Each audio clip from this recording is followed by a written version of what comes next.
So this is my extreme displeasure to talk about this, but I feel like I should because I should start doing vlogs when I'm this outraged so that it doesn't come out on the show where it's probably not the best place, as you guys have expressed in the past, because usually a lot of you have expressed that when I talk to you like this, it feels like you're getting the real me as opposed to off-the-cuff comments that come out in frustration when something sits inside for too long with me.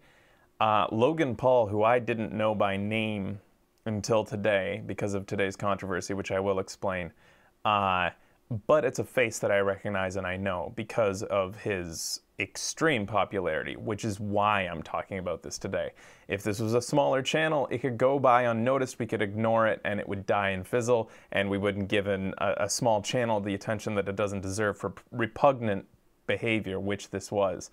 Unfortunately, when a channel reaches a certain fevered pitch of popularity in YouTube, like major channels that are just become almost like brand names that you can't avoid, that become the representation, this is the crux of my rant today, become representations of this profession, being a YouTuber or video producer for the internet. And before I even, I'm going to get ahead of people who say, like, I'm surprised you're wading into this YouTube drama, or like you're just adding to the YouTube drama or something like that. This isn't drama. This is an important topic that I want to cover. This is quite literally my business. Let me just synopsize if you don't know what's happening. Logan Paul posted a video to YouTube called something to the effect of, "We found a dead body in the Japanese suicide forest." So at first, I was like, when I heard about this, I thought it's a hoax. He set up something. No, he really did go out to the Japanese suicide forest, which, if you're not familiar with, is a forest near Mount Fuji that has become a popular place to kill oneself. And suicide is a huge problem in Japan per capita, as a lot of you probably know. And this it's seen as a serene and peaceful place to go where you won't be noticed and you can just pass on.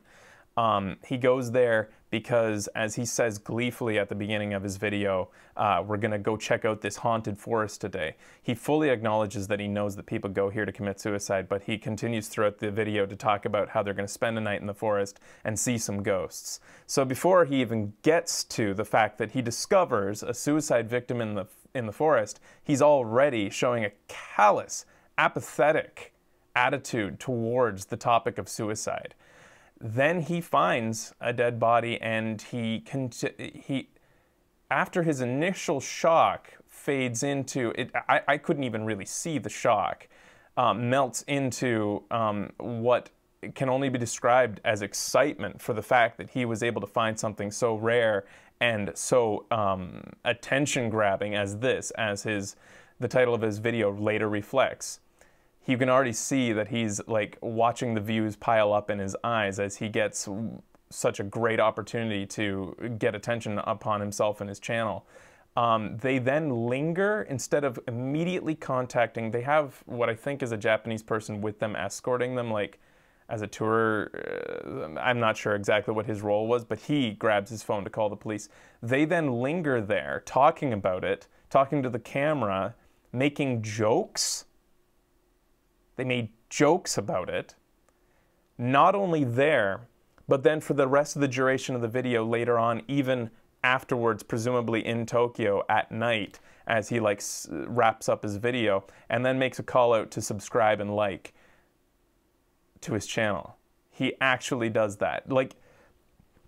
So I could go on and on about how repugnant his behavior was, but that's not actually what I want to talk about. What I want to talk about is how this repugnant behavior, represented by these uber popular YouTubers, has an effect on our business, what we do.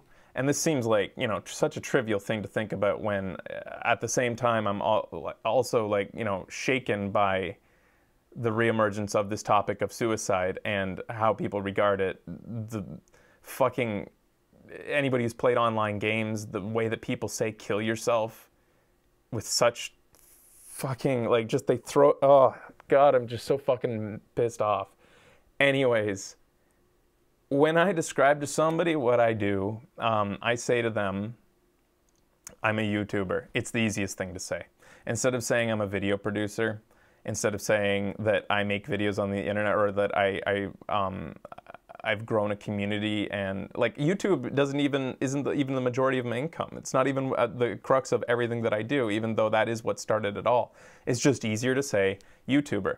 When I went to Japan and on our multiple trips to Japan, what I say most often is YouTuber. That is literally how you say it in Japanese. And it's just the easiest way to get across to somebody what we do.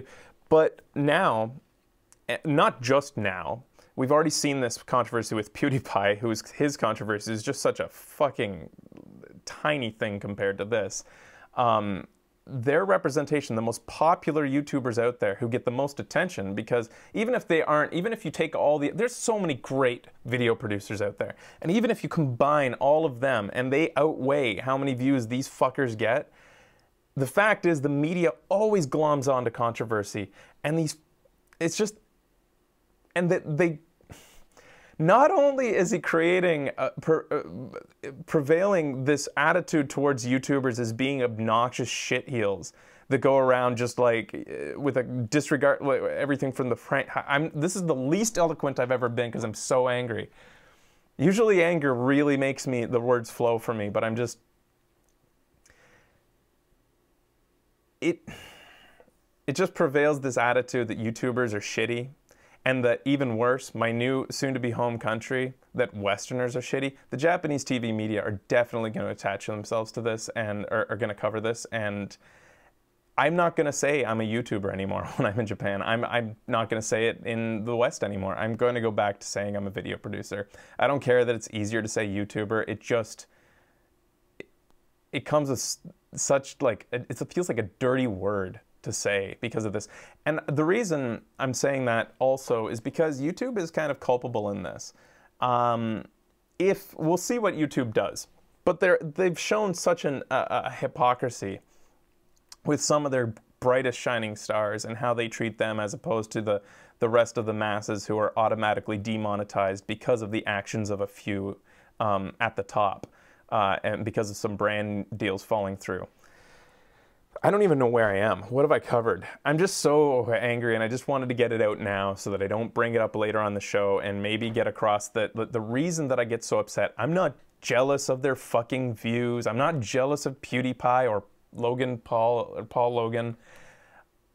I'm pissed off that there's a generation of kids growing up that idolize these guys, and that they see it as normal behavior. It used to be that our most volatile role models were rock stars and athletes, that they were the least controllable, and that we were afraid that kids would see and like think that that was okay to do whatever they might do. And the things that they got away with doing in the public eye were pretty limited.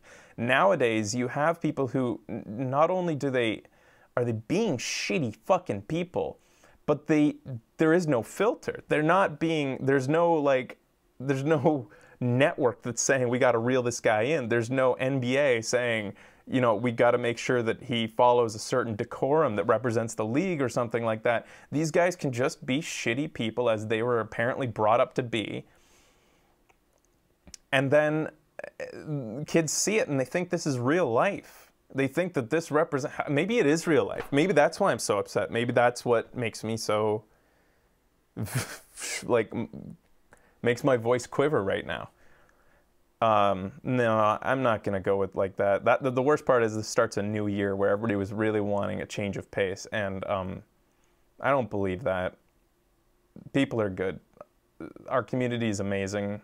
I've met so many awesome people in the video production industry and in the YouTube community, other producers who are awesome.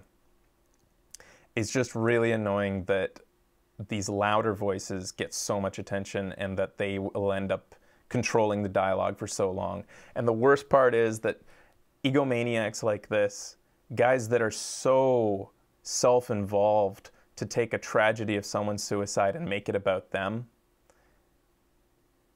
he's going to think this controversy, he's going to revel in it. This is, again, it's just more things about him, about them.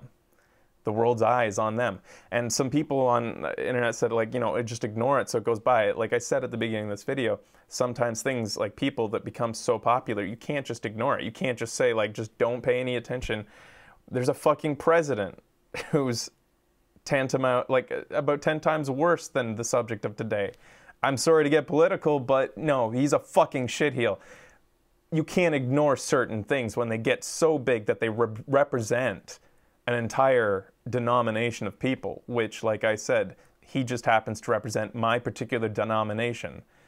And I'm not talking about race. I'm just talking about a YouTuber. But, you know, we haven't been doing so great for ourselves either in the fucking public eye. All right, this is just getting out of hand. I'm just gonna end. But I guess I'm venting now so that I can just, you know, it's low-hanging fruit.